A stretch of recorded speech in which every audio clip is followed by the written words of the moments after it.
Seu assento, meu. Glória a Deus. Eu cumprimento a todos com a paz do Senhor. A paz do Senhor, meus irmãos. Amém. Por favor, pegue a sua Bíblia. Primeira carta de Paulo a Timóteo, capítulo 5, versículo 8. Enquanto você procura, eu quero externar a Deus a minha alegria. Mais uma oportunidade de estar ministrando a sua palavra. Glória a Deus por essa oportunidade de estar ministrando a palavra do Senhor. Estou acompanhado dos meus 2 filhos e do presente que Deus me deu, que é a minha digníssima esposa. Estou muito feliz de estar junto com você aqui nesse culto e confesso aos irmãos que estou muito feliz. Ao entrar nesse lugar, senti uma paz de Deus terrível. Ao ver as crianças louvando, os adolescentes adorando. E esse testemunho do que Deus fez na vida da irmã Tatiane e do seu esposo, meu irmão, mexeu comigo. Essa história, ela resume a palavra que Deus colocou no meu coração. Oh, glória a Deus. Quero agradecer à irmã Karine, seu esposo Hélito, que nos fez o convite através do pastor Hamilton, que eu considero ele como meu pai. Ele é vice-presidente da nossa igreja. Como já foi anunciado, eu me chamo Rodrigo, eu sou evangelista e sirvo a Deus na Assembleia de Deus da Mucuripe, ali no Viegas, que é presidida pelo pastor Luiz Fabiano, apóstolo Luiz Fabiano, a qual eu trago um abraço para esta igreja. Quero agradecer também ao pastor Carlos, que nos permitiu estar aqui, que o Senhor seja abençoado por Deus poderosamente.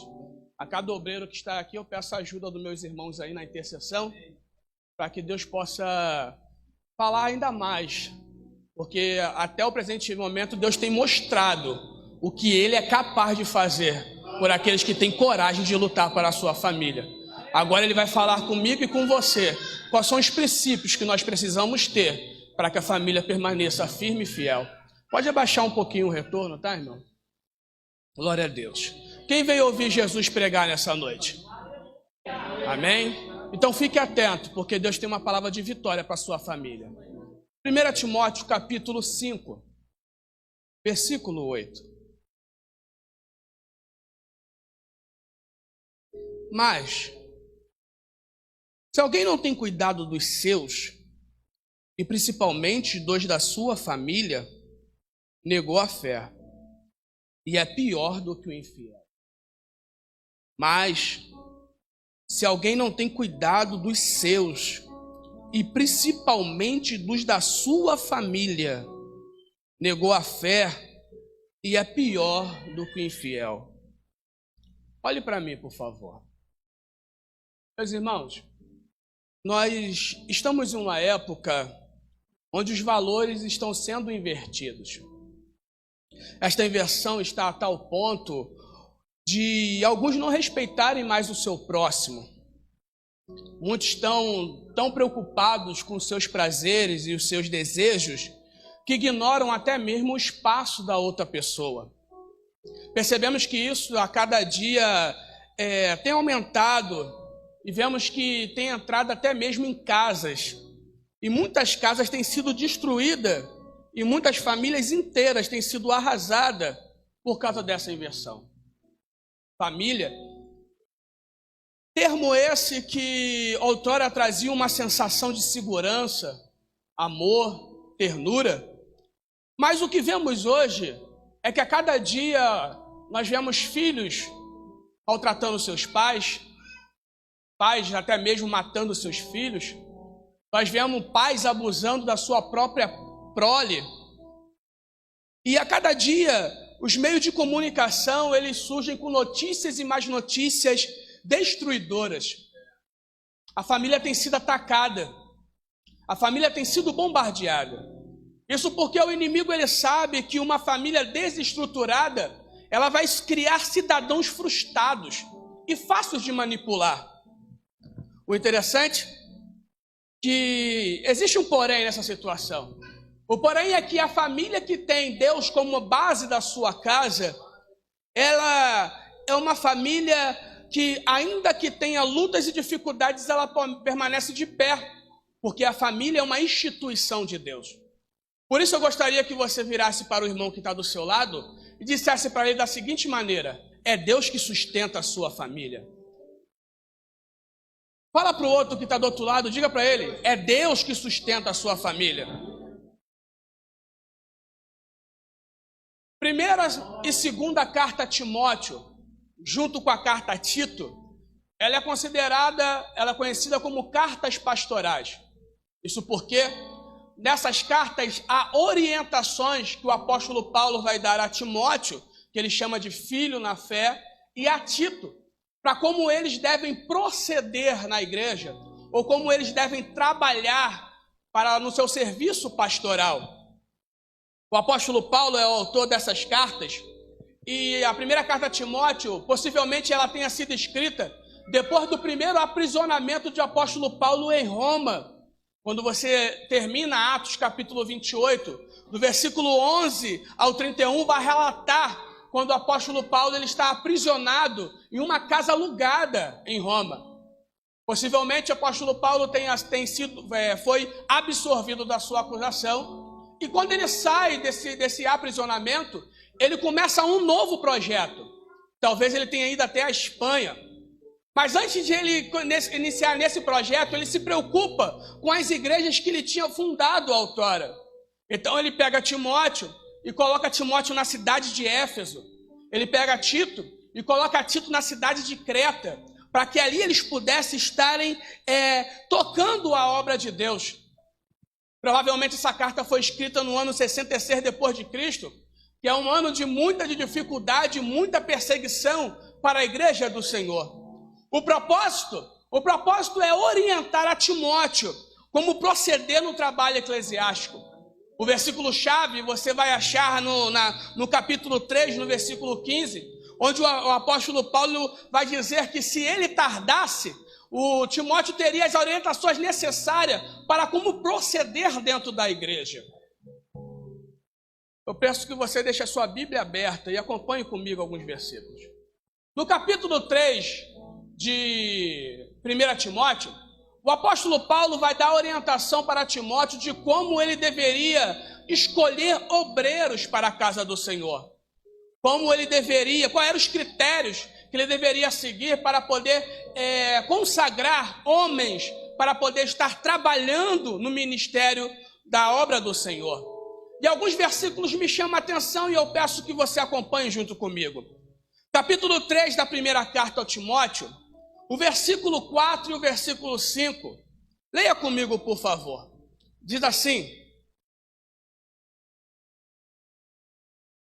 que governe bem a sua própria casa, tendo seus filhos em sujeição com toda modéstia. Porque se alguém não sabe governar sua própria casa, terá cuidado da igreja de Deus? Versículo 12. Os diáconos sejam marido de uma mulher e governe bem os seus filhos e suas próprias casas. Essa palavra governar muito me chamou a atenção enquanto eu me preparava para esta noite. E trazendo à mente a figura do Estado, Deus ele ministrou algo no meu coração. O Estado, o governo, ele é dividido em 3 esferas, que são conhecidas como 3 poderes: o poder executivo, o poder legislativo e o poder judiciário. Para que um governo ele possa funcionar bem, essas 3 esferas, ainda que independentes, têm que trabalhar em conjunto, têm que trabalhar unido.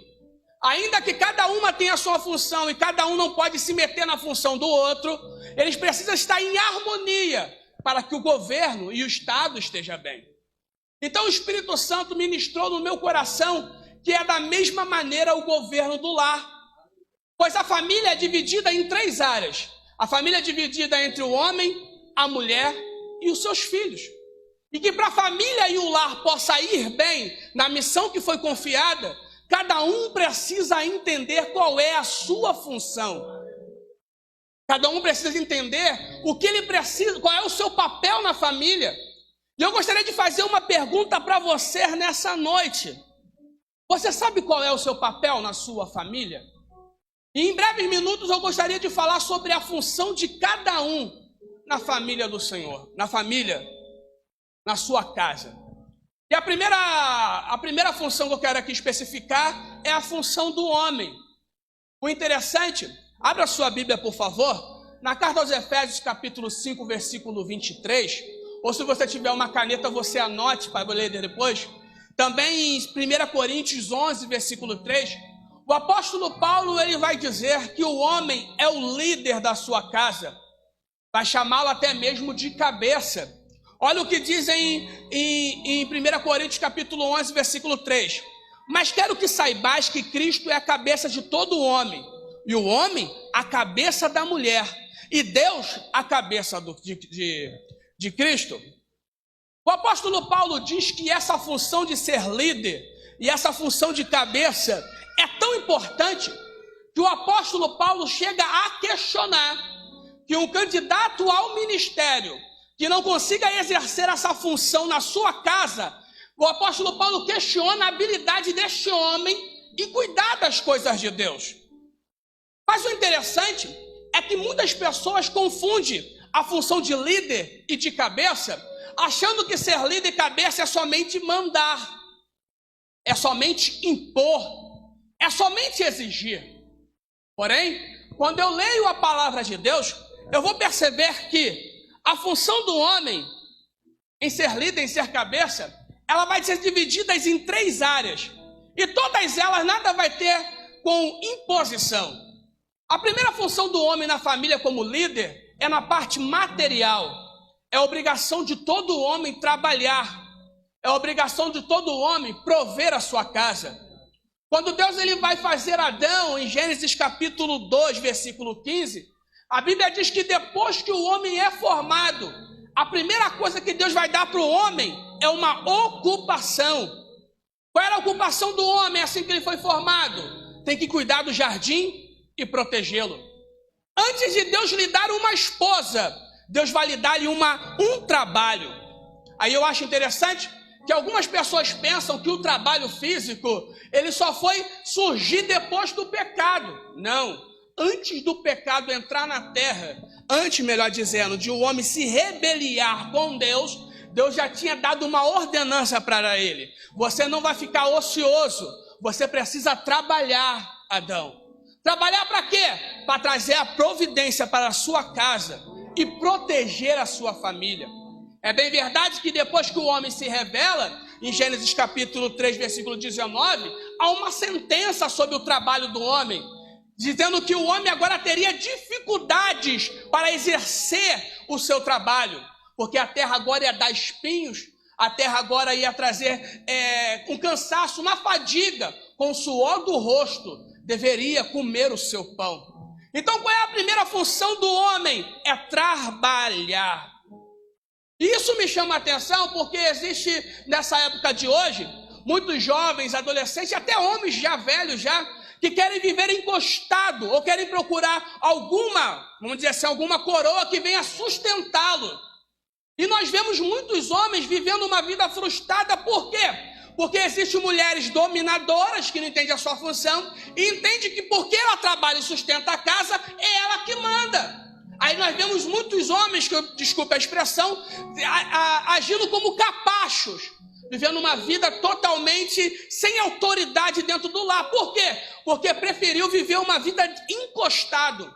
Mas Deus está dizendo que o nosso papel principal, um dos papéis principais na nossa casa é trabalharmos. E eu profetizo sobre a vida de todos os homens aqui nessa noite, se porventura a porta de emprego está fechada, hoje Deus está abrindo a porta sobre a sua vida. A segunda função do homem é emocional.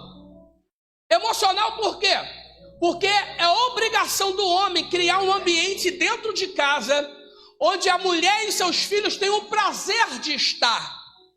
Essa é uma das obrigações do homem, de ser o mediador dentro do lar, para que os conflitos sejam resolvidos e a paz reine dentro de casa, para que os filhos não briguem entre si, para que não tenha problema entre os filhos e a esposa. O homem ele tem que chegar e tem que intervir na situação. Isso me chama a atenção. Efésios capítulo 5 e versículo 25 e 28, o apóstolo Paulo vai dizer como o homem deve trabalhar com a sua esposa na parte emocional. E a ordem do apóstolo Paulo para o homem agir com a sua esposa é amá-la. Só que interessante que na carta aos Efésios, o apóstolo Paulo, ele vai fazer uma comparação. Que tipo de amor é esse? O tipo de amor que o homem deve ter com a sua esposa, ele vai dizer, o homem deve amar a sua esposa como Cristo amou a igreja. E como foi que Cristo amou a igreja? Cristo amou a igreja de uma tal maneira que ele abriu mão da sua divindade. O apóstolo Paulo diz que ele se esvaziou.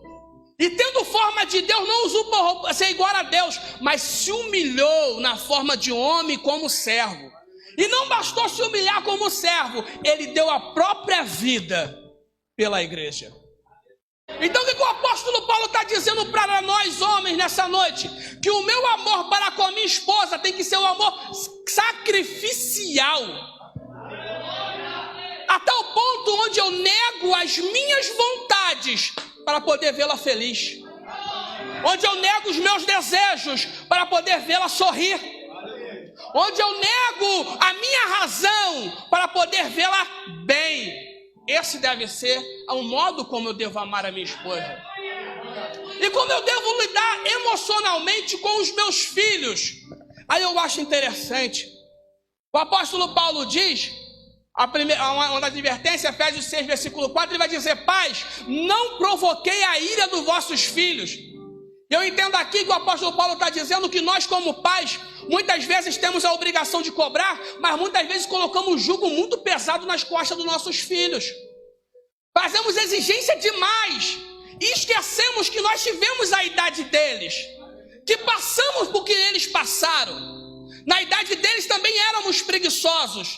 Na idade deles também não gostávamos de estudar. Na idade deles queríamos dormir até 3 horas da tarde. E quando isso acontece com nossos filhos agora, nós queremos somente cobrar. E muitas vezes isso causa uma ira dentro do coração dos nossos filhos. E muitas vezes não entendemos porque o pai e o filho não conseguem se comunicar. Porque é somente exigência. Exigência atrás de exigência. E o apóstolo Paulo está dizendo: não provoque a ira dos vossos filhos. Só que o que é interessante, que ao mesmo tempo que o apóstolo Paulo orienta, a Bíblia nos orienta a não provocar a ira dos nossos filhos, a Bíblia também nos orienta a corrigirmos os nossos filhos. Você deve amá-lo, deve entender a situação, mas você não pode passar a mão na cabeça do seu filho. Se ele errou, você tem que ensinar o seu filho as consequências daquilo. Olha o que o Provérbios vai falar, olha o que o Provérbios diz, no capítulo 23, no versículo 13 e no versículo 14. Não retires a disciplina da criança, pois se a fustigares com a vara, nem por isso morrerá. Tu a fustigarás com a vara e livrarás a sua alma do inferno. Capítulo 13 de Provérbios, versículo 24, diz assim, ó: o que não faz uso da vara odeia seu filho, mas o que ama desde cedo o castiga. Aí eu começo a entender, não consigo entender uma geração de novos pais que diz que para amar o seu filho, ele vai dar tudo para o filho. Aí o filho começa a crescer de forma desordenada e se torna aquela criança que quando chega na casa dos outros mexe em tudo.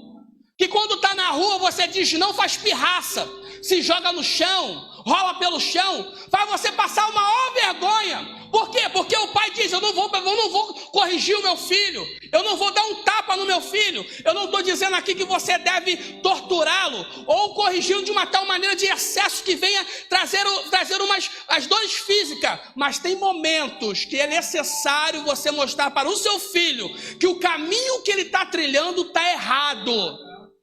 E se ele fazer ouvido de mercador, você precisa se posicionar e mostrar para ele: você está querendo me fazer de tonto ou você está querendo estar se fazendo de sonso? Porque eu estou te orientando o que você tem que fazer e você não quer fazer. Então chega a hora da cobrança.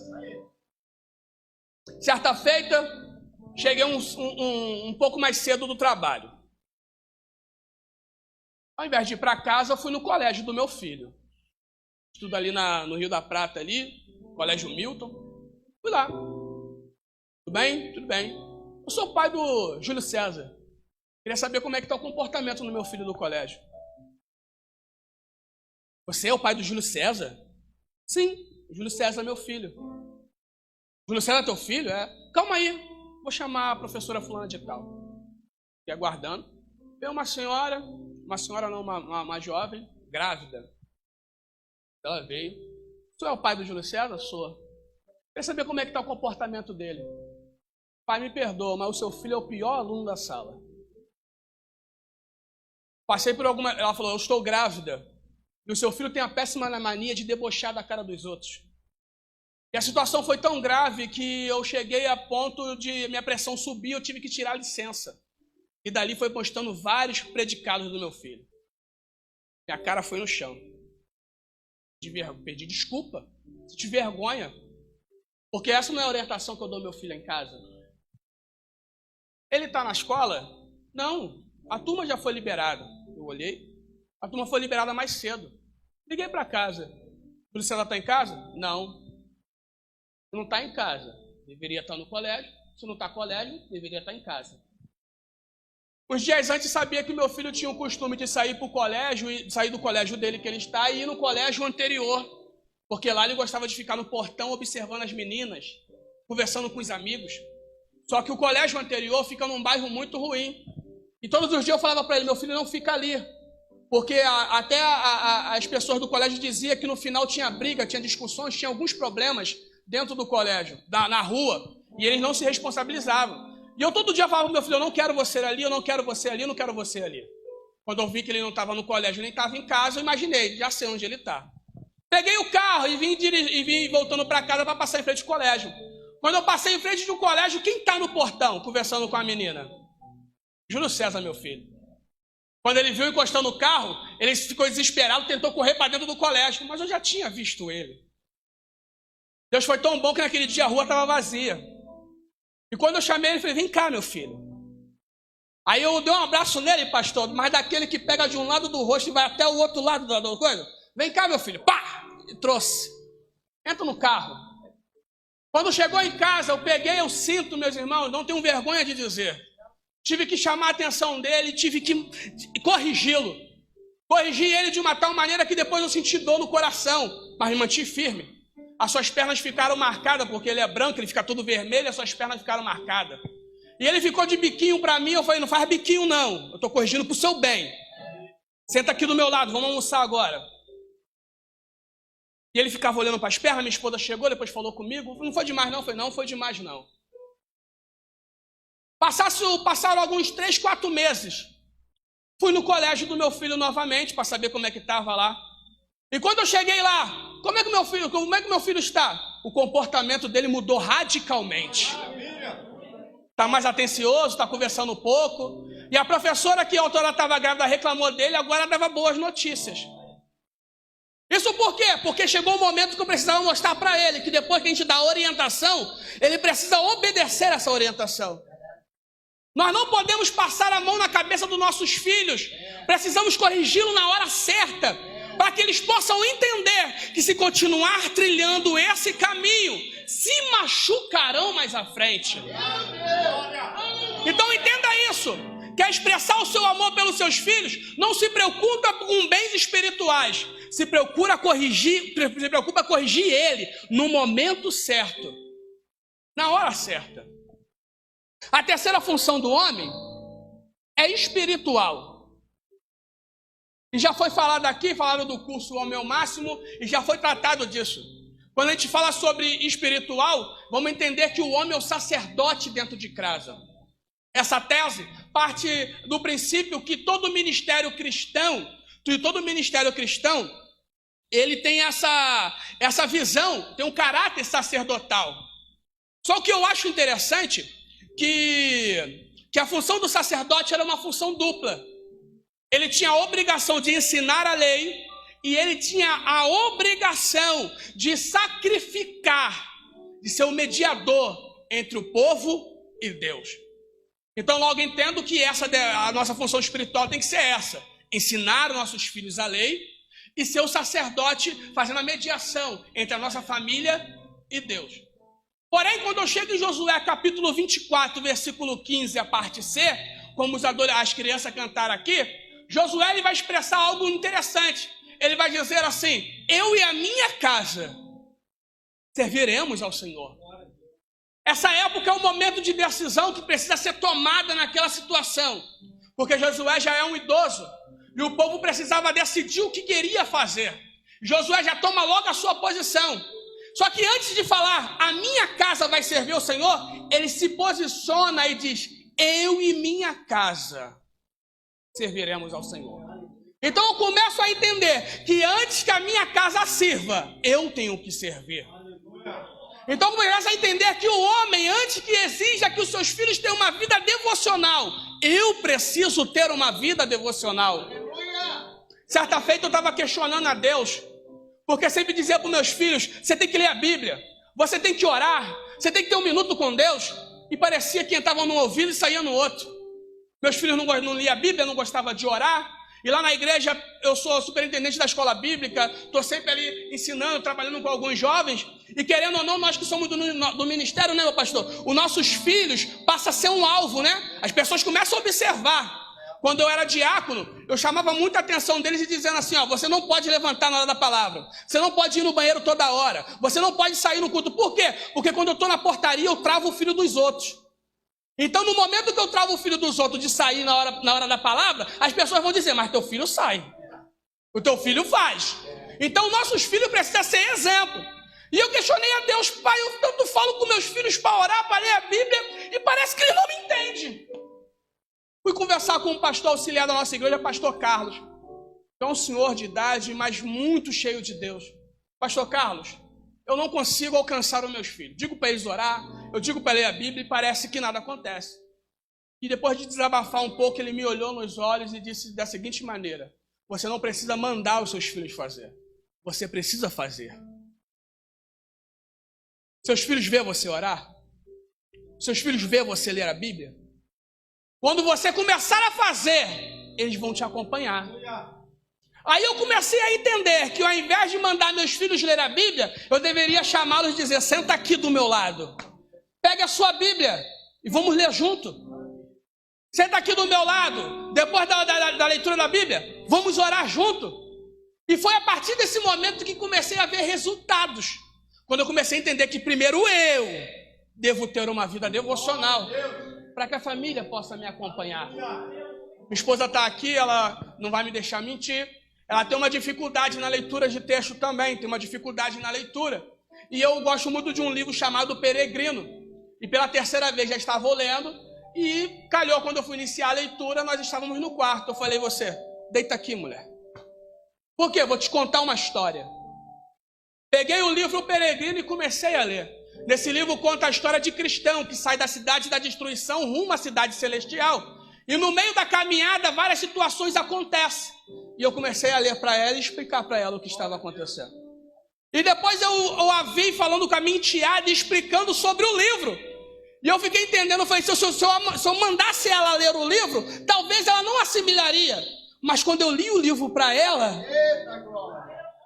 ela passou a testemunhar. Você está vendo, pai? Você está vendo um homem de Deus?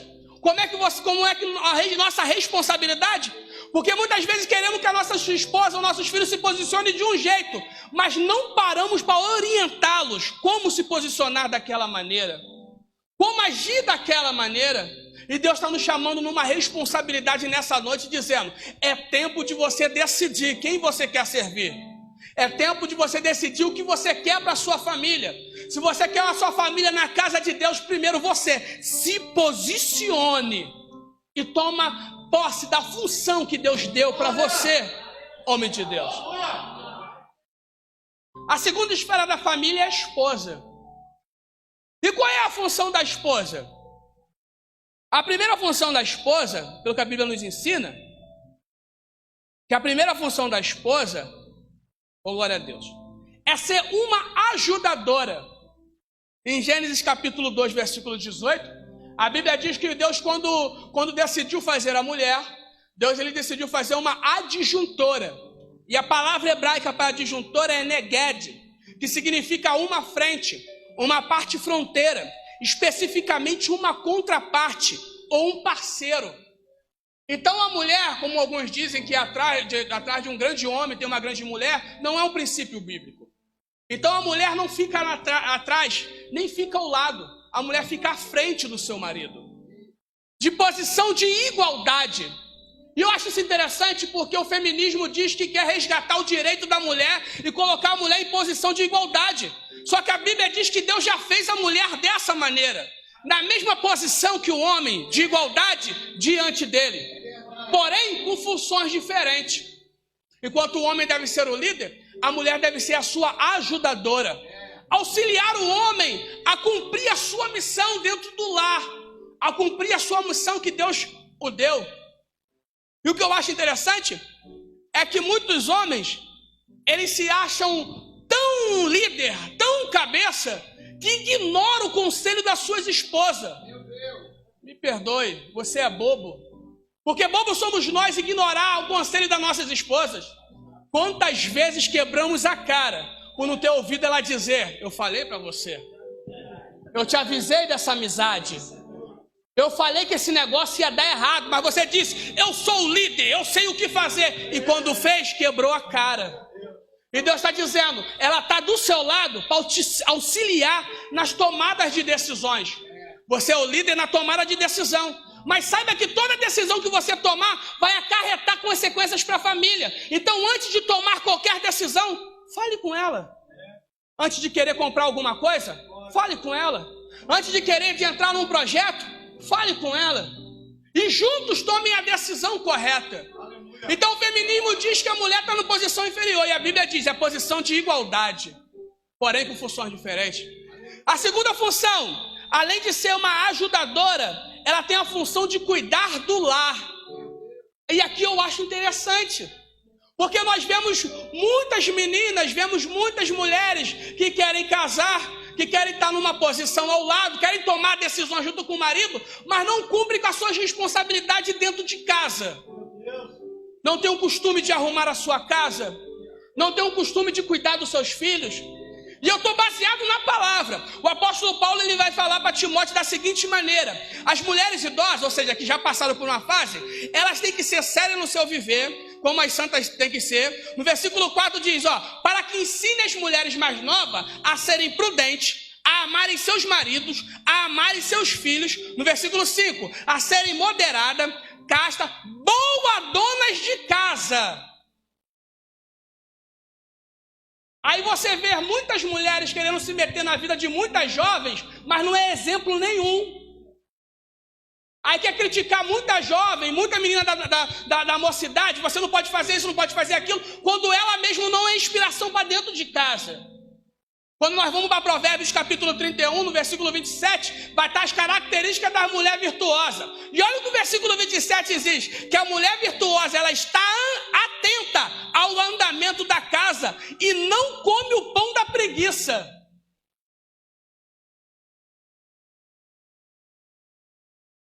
Então há uma responsabilidade aqui. Aí eu acho interessante que muitas mulheres dizem, não, eu quero estar na posição de igualdade, então eu preciso trabalhar. Claro que não é errado a mulher trabalhar, não é isso que eu vou dizer. A mulher trabalhar para auxiliar o seu marido nas contas de casa, como minha esposa me auxilia, é muito legal. Porém, essa não é a função principal dela, a função principal. Aí muitas mulheres querem ir para a rua para poder trabalhar, para ter sua independência financeira, para dizer aí, como muitas vezes ouviu da sua mãe, ouviu da sua tia, dizendo, você não precisa ser dependente de homem, não precisa se passar vergonha, você tem que ter suas próprias coisas. Aí quer ir lá para a rua, enquanto a família está sendo largada dentro de casa. Enquanto os filhos estão sendo deixados de lado. Aí você vê muitos filhos, muitos adolescentes, muitos jovens na igreja frustrados. Por quê? Porque os pais estão o tempo todo na rua e dentro de casa eles não têm com quem conversar.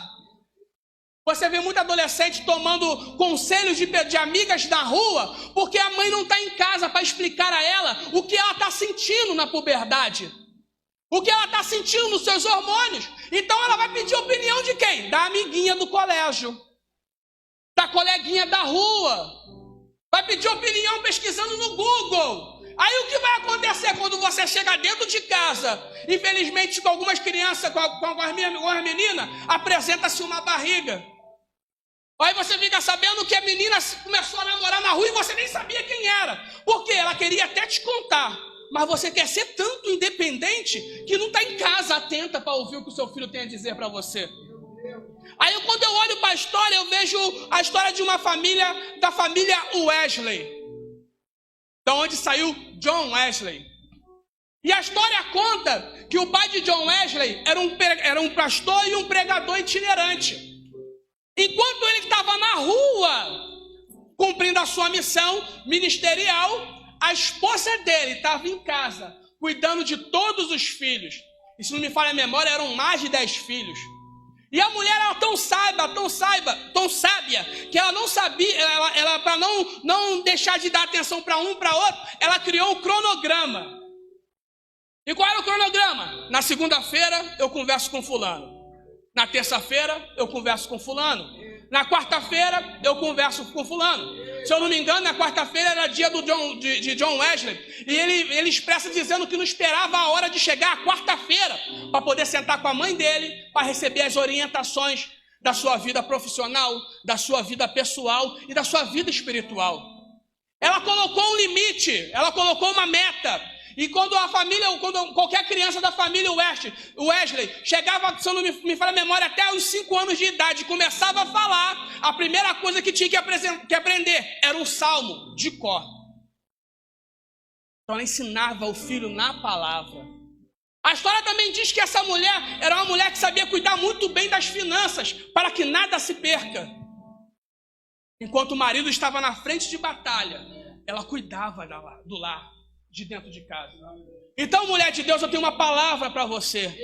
Se você trabalha para auxiliar o seu marido, bênção, glória a Deus. Mas se você está em casa cuidando da sua família, não se sinta diminuída. Agradeça a Deus o privilégio que Ele te deu de você cuidar dos seus filhos, do seu marido e da sua casa. Porque tem muitas mulheres aí no mundo frustradas, porque queriam tomar posição de frente ou fazer alguma coisa, e tem a sua vida emocional totalmente destruída, porque quer fazer aquilo que não é o papel dela. Mas Deus te deu uma família, e está te dando um princípio agora. Quer ver a sua família feliz? Cuide do seu lar, cuide da sua casa. A terceira obrigação da função da mulher, muitas mulheres não gostam disso, é ser submissa. O apóstolo Paulo em Efésios, capítulo 5, versículo 22 e 24, diz que a mulher tem que ser submissa ao seu marido. Só que o interessante é que a palavra submissão, a questão da submissão na palavra de Deus, nada tem a ver com escravidão. Ser submissa não é você ser escrava do seu marido e se submeter a ele, a todos os caprichos e desejos dele, não. Olha que Colossenses vai dizer, olha o que o apóstolo Paulo diz em Colossenses, capítulo 3, versículo 18. Vós, mulheres, estáis sujeita também a vossos maridos, como convém no Senhor. Então, se o teu marido exige algo de você que a constranja, ou quebre um princípio da palavra, você tem todo o direito de negar. E eu digo isso em todas as áreas. Você tem todo o direito de negar. Então, o que tem a ver submissão? Submissão tem a ver com reconhecer a autoridade e o posicionamento do marido dentro de casa. É você saber que você não pode sair tomando decisões à lavanter. Antes de fazer qualquer coisa, você precisa falar com o seu marido. Antes de pensar em comprar alguma coisa e entrar numa dívida, tem que perguntar ao seu marido. Isso não é vergonha. Por quê? Porque precisa, para que tenha um ambiente bom dentro de casa. Para que o teu marido, que talvez está administrando as contas dentro de casa, fazendo conta aqui com a calculadora do lado, puxa para cá, puxa para lá, para poder pagar as contas, está no azul e poder, quem sabe, no final de semana sair com a família. E quando parece que vai dar tudo certo, você chega, poxa, amorzinho, eu passei ali em Realengo, passei ali em Bangu, e eu vi um vestidinho tão bonito, um vestidinho lindo, não resisti, mozinho, não resisti, fui lá e comprei, parcelei em 15 vezes. É baratinho, é baratinho. Aí o marido pega aquele lá e vai ver que a parcela tem que encaixar agora. Aí aquilo que parecia que ia sobrar, agora entra no negativo. Aí passa-se os dias, a mulher chega para o marido e diz: queria tanto que você me levasse para comer um cachorro quente. Queria tanto fazer um lanche. Aí o marido: até queria te levar, Estava até planejado, mas você comprou o vestidinho.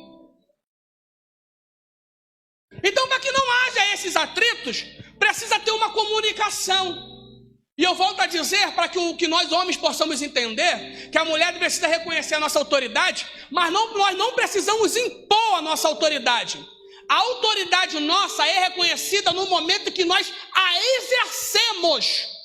Por que isso? Porque tem muito homem frouxo que foge da sua responsabilidade. Aí a mulher, quando está vendo o barco parecendo que vai naufragar, toma a frente, porque ela vê que o marido não se posiciona. Então, quando cada um entende a sua posição, o barco ruma certo ao porto, a direção que deveria ser. Nessa parte aqui, já estou finalizando aqui, nessa parte aqui, já passou 10 minutos, estou finalizando. Nessa parte aqui eu queria falar de uma matéria que eu li alguns meses atrás. Essa matéria contava a história de um casal que saiu do interior do Brasil, do campo, e foi para uma certa cidade. Só que quando chegou naquela cidade, o rapaz não tinha emprego, não conhecia ninguém, e tinha sua esposa e uma criança pequena. A situação foi tão crítica, que ele teve que, num terreno abandonado, teve que botar umas estaquinhas e fazer uma casinha com uma lona, para não ficar na rua com a sua família. Só que o rapaz era trabalhador. Todo dia ele saía para poder tentar procurar um emprego, e um dia ele conseguiu um emprego. E conseguiu trabalhar na prefeitura como gari. Conseguiu um emprego. Conseguindo um emprego, ele logo tratou de arrumar uma casa alugada. E alugou a casa, para que pudesse estar com a sua esposa e com o seu filho. Quando ele alugou a casa e ali já estão morando, a esposa entendeu que o salário não estava dando, começou a trabalhar como diarista em vários locais. Só que o sonho da mulher dele era terminar os estudos e se formar. Muito mal, ela tinha, acho que a 3ª ou 4ª série. Então ela começou a fazer um supletivo.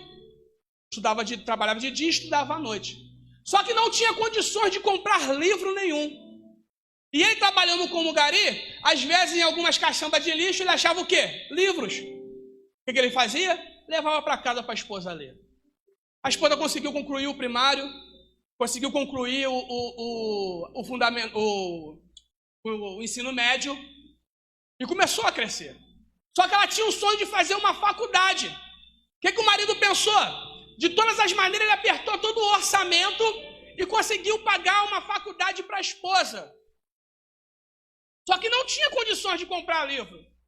E ele continuou da seguinte maneira: os livros que ele achava na rua, ele levava para casa.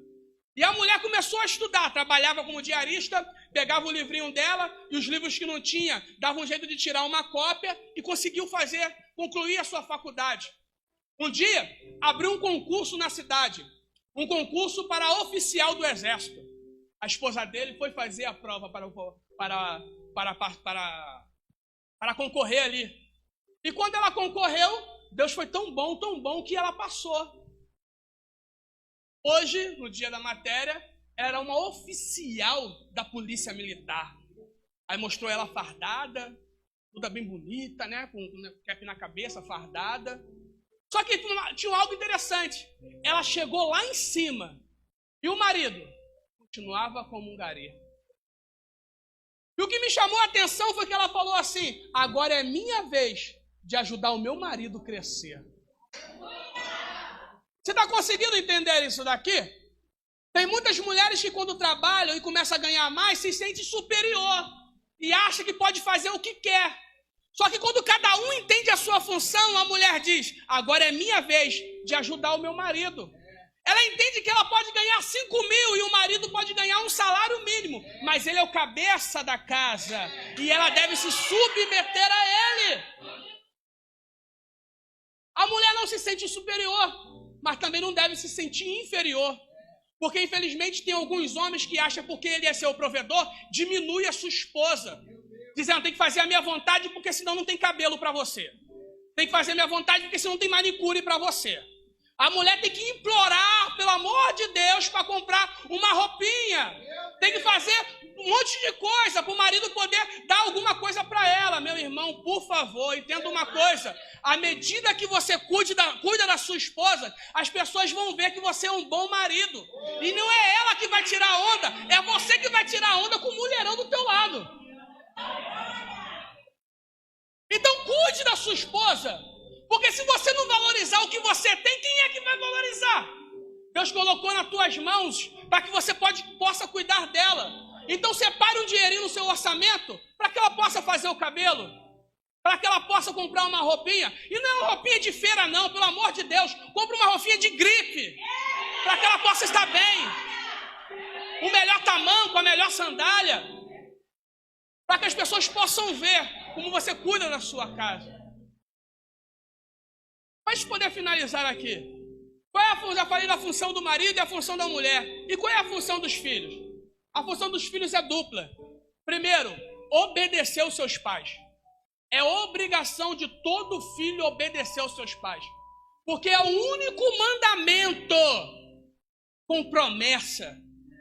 Honra teu pai e tua mãe. Para quê? Para que te prolongue os dias na terra. Então é obrigação obedecer aos pais. Então, se você vem para a igreja e você canta muito bonitinho, você prega muito bonitinho, é ativo no ministério e é ativo no departamento, ajuda a ti, ajuda todo mundo, mas você não obedece os seus pais, você está negando a fé, como Paulo disse, e está sendo pior do que o mundano. Que é isso, Rodrigo? Sim, diante de Deus você é reprovado, adolescente, jovem, e você que já é um adulto como filho.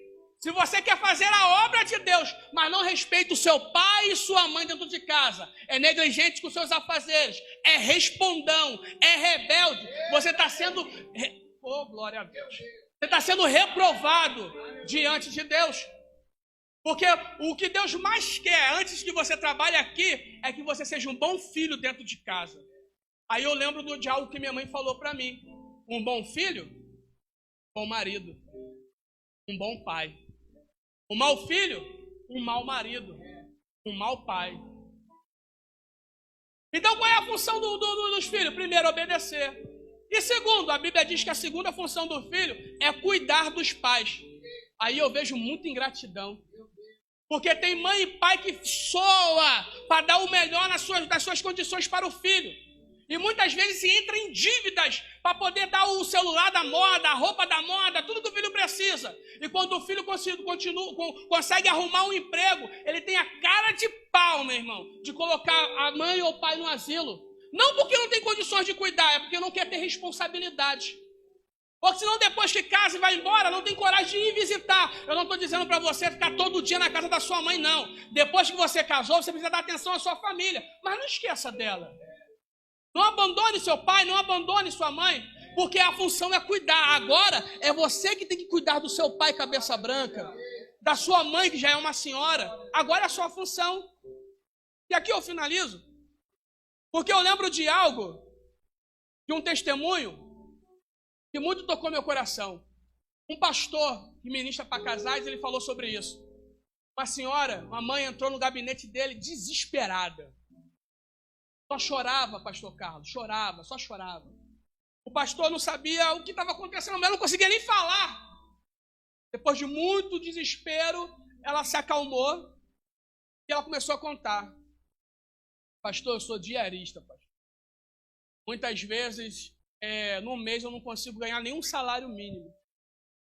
Mas com todo esse meu esforço, meu marido já morreu, eu tenho um filho único, eu fiz o melhor pelo meu filho. Meu filho queria que eu saia uma faculdade de medicina, e ele estudou, conseguiu passar, e tudo que eu arrumava, eu bancava para que o meu filho pudesse estar na faculdade.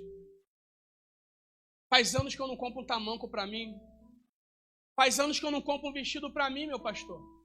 Faz anos que eu não penso em mim. Tudo que eu tenho, eu dou para o meu filho. Pastor, benção, minha irmã. Mas o que aconteceu? Semana passada foi o dia da formatura, pastor. Foi o dia do meu filho chegar lá na frente, botar a beca e pegar o canudo e fazer o juramento. Vitória, né, minha irmã? Vitória não, pastor. Por que não? Porque o meu filho chegou para mim e disse: mãe, por favor, não vá. Por que eu não vou, filho? Porque a roupinha da senhora é caidinha. Meus amigos, o pai é doutor, a mãe é doutora, e todos os pais deles sempre estão com a roupa da moda. E a senhora vai me fazer passar vergonha. O pastor ficou muito revoltado, se assim eu posso dizer, e pregou um sermão baseado nisso. Depois chamou o jovem e desceu o cascalho no jovem.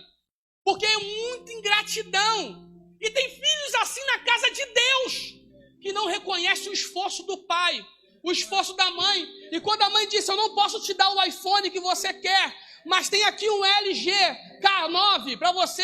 Isso aí eu não quero não, mãe. Isso aí não dá não, mãe.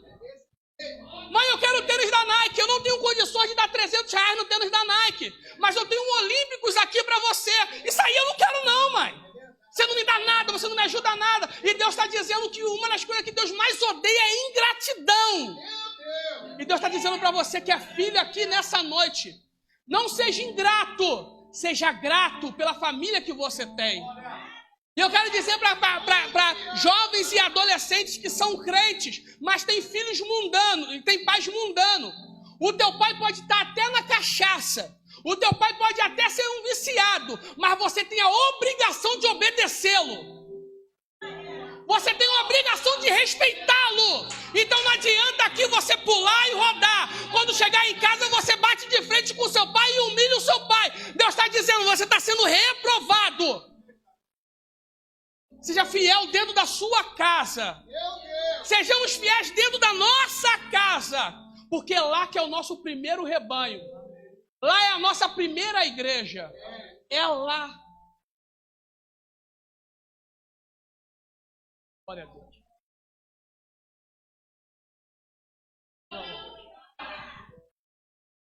Pastor, me perdoa. Deixa eu só finalizar aqui, pastor. Me perdoa. Eu estou finalizando já, meu irmão. Me perdoa, passei muito da hora.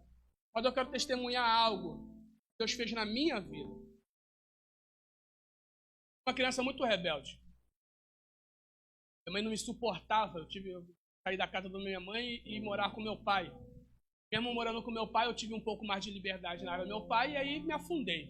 Porque liberdade sem regra vira libertinagem. Afundei na bebida, me afundei em drogas. Garoto libertino, só vivia na rua, não tinha prazer de estar em casa. Meu pai não tinha orgulho de mim. Hoje ele ia estar aqui conosco. Olha como é que Deus é bom. Hoje ele ia estar aqui conosco, mas não pôde vir. Fiquei de 10 a 12 anos, mais ou menos, sem ver a minha mãe. Quer saber? Minha mãe mora em Parada de Lucas. E nesse período, eu tive um encontro com Jesus.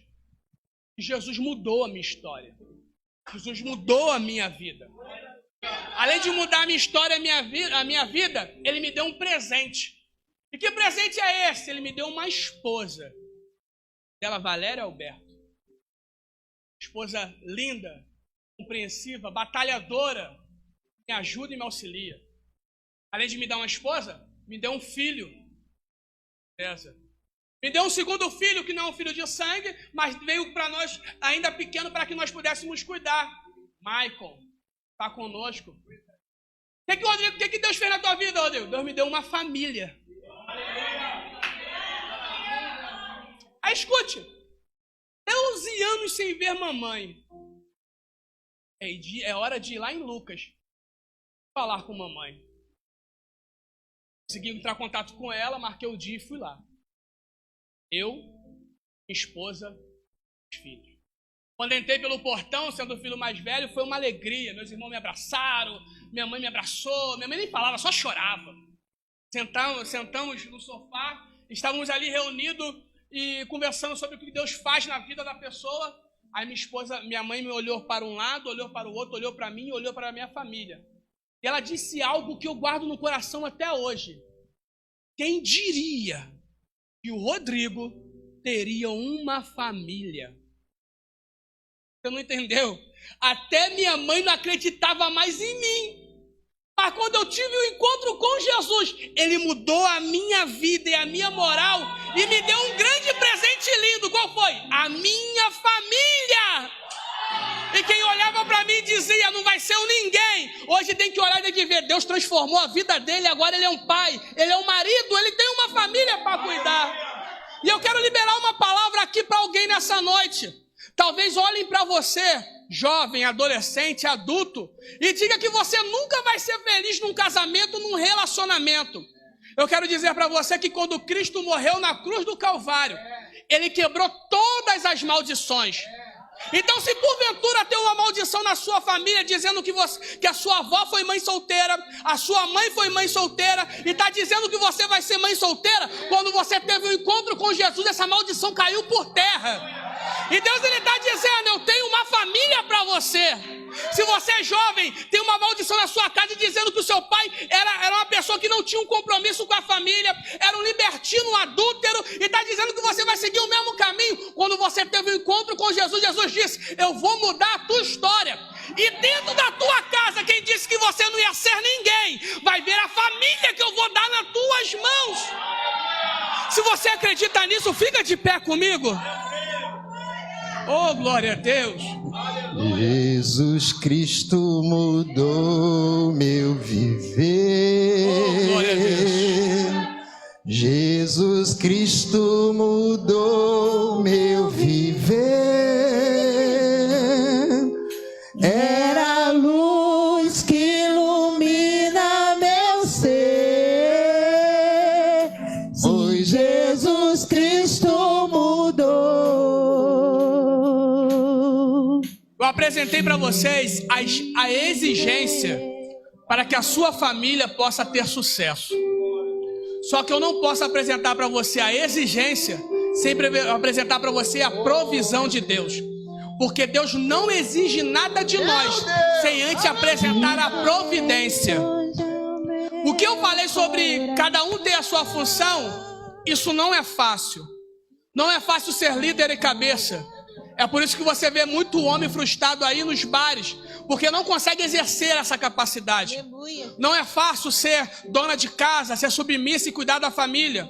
Não é fácil para uma criança entender que ela tem que ser subjugada à sua vontade e ela obedecer e cuidar dos seus pais. Não é fácil. Não é fácil. Mas a Bíblia diz que Jesus, quando morreu na cruz, e depois que ele subiu ao Pai, ele enviou alguém chamado Consolador. Essa pessoa chamada Consolador, ele é conhecido como Paracletos por João. E ele também é chamado como Ajudador. O apóstolo Paulo diz que ele nos ajuda na nossa fraqueza. Então eu quero dizer para você que diz, Rodrigo, até queria ser um bom pai. Eu até queria ser uma boa mãe, eu até queria ser um bom filho, mas eu não consigo exercer. Hoje Deus está dizendo, eu tenho a providência para você exercer a função. E qual é? Eu vou derramar o meu espírito sobre a tua vida. Então nesse momento de oração, se você estiver perto da sua família, segura na mão ou abrace a sua família. Se a família não estiver aqui, segura na mão de quem está do teu lado. Por quê? Eu vou fazer uma oração agora. Não vou orar por você, eu vou orar com você. E o Espírito Santo de Deus vai entrar na tua casa de uma maneira, meu irmão, que vai ficar marcado esse culto. E o próximo testemunhar no culto da família vai ser você, naquilo que Deus fez na sua casa. Curve a sua cabeça. Eterno e poderoso Deus. Pode chamar? Vem cá, mozinho. Vem aqui na frente, aqui, junto com meus filhos aqui. A Karine disse que vocês podem vir aqui à frente. Aqui. Vem, Maicon. Curve a sua cabeça enquanto minha esposa está vindo aqui. Eterno e poderoso Deus, te louvamos, meu Senhor da glória, pela sua graça, pela sua misericórdia, por tudo que o Senhor tem feito nas nossas vidas, pois o Senhor é fiel, ainda que nós sejamos infiéis. Estamos aqui, meu Senhor, nesse culto de família, e o nosso coração está radiante pelo que o Senhor fez na vida da Tatiane, Senhor da glória. Mas tem famílias aqui que precisam da sua providência. O Senhor nos mostrou que precisamos exercer o nosso papel. Mas tem momentos, ó Deus, que nós não conseguimos ter forças para exercer essa função. Mas a tua palavra diz que o Senhor Espírito Santo é aquele que nos ajuda. Então, Pai, em nome de Jesus, se tiver homens aqui que não conseguem ser o sacerdote ou cabeça dentro de casa, o Senhor nessa noite revestirá ele com a capacidade necessária para exercer essa função. Mulheres aqui, Senhor, para que serão revestidas com a capacidade necessária para exercer essa função. E filhos aqui serão revestidos, meu Senhor, com a tua graça de uma tal maneira, meu Senhor da glória, que mudarão seu comportamento dentro de casa a partir de hoje, Senhor. O que eu acredito, Deus, que essa noite foi marcada no céu. E o Senhor está dizendo, nessa noite eu vou restaurar relacionamentos. Eu vou restaurar casamentos. Restaurar relacionamento entre pai e filho. Entre mãe e filho. Entre relacionamento dentro do lar. Onde existia um ambiente conturbado. Hoje a tua paz entra, meu Senhor da glória. Onde parecia que não tinha comunicação. Hoje vai entrar a orientação e o equilíbrio, Pai querido. E esta igreja irá testemunhar, Pai querido e amado, quantas famílias serão restauradas, meu Senhor, pelo teu poder, Pai querido. E eu acredito, meu Senhor, que a próxima família, meu Senhor, virá nesse próximo culto e pedirá uma oportunidade para testemunhar o que o Senhor fez na vida dela a partir de hoje. Toma essa igreja nas tuas mãos, Senhor, e ajude a cada um, em nome de Jesus. Amém. Que Deus vos abençoe. Uma salva de palmas para Jesus.